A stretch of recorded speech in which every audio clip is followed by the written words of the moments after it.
Hi, I'm Liam Dobbins, and I'm one of the Boathouse leads here at the Minnow Pond Boathouse, and I'm here to teach you Safety 101 for using our boats.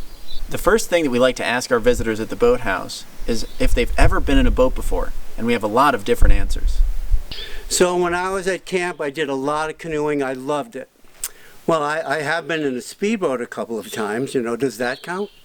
Well, my buddy has a guideboat. I've been in that a couple of times. Is that good?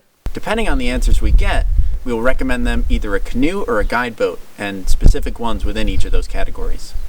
All of our boats have some safety equipment in them to keep you safe while you're on the water. The first thing we have is a bilge pump.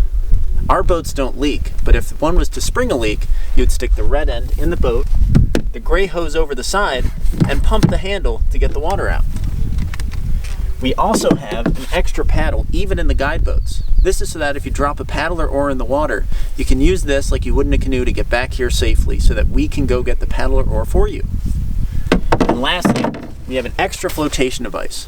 This is in case you were to end up in the water in a deep spot, you could hold onto it for some extra support.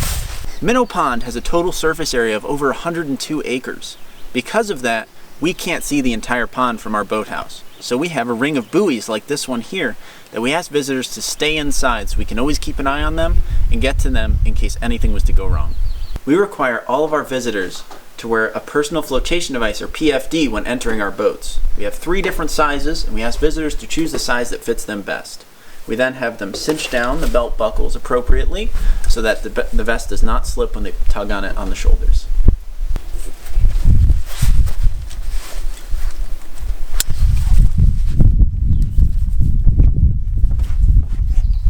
This right here is an example of an improperly fastened PFD.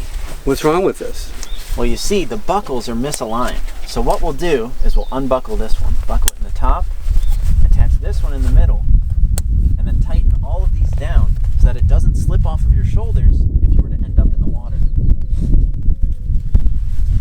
Now, after tightening this, you'll see I can lift up on this and it doesn't fall off of him. Thank you. Getting into a boat safely is key for us here at the Minnow Pond Boathouse.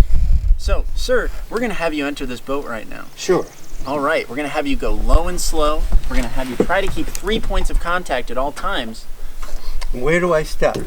Now, since this is a guide boat, you want to step across these ribs here. You want to bridge your feet across them because the planks are super thin and you don't want to punch through. All right.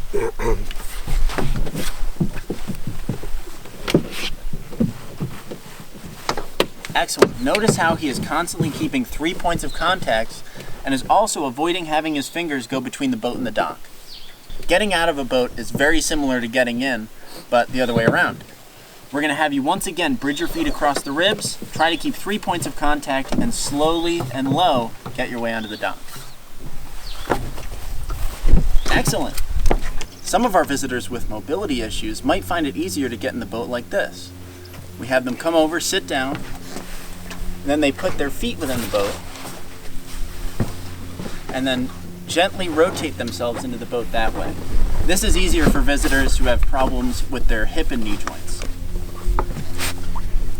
Getting out of the boat with mobility issues can also be done by doing this here, the same method but backwards. You have them raise themselves up, sit over on the dock, and then swing their feet out of the boat.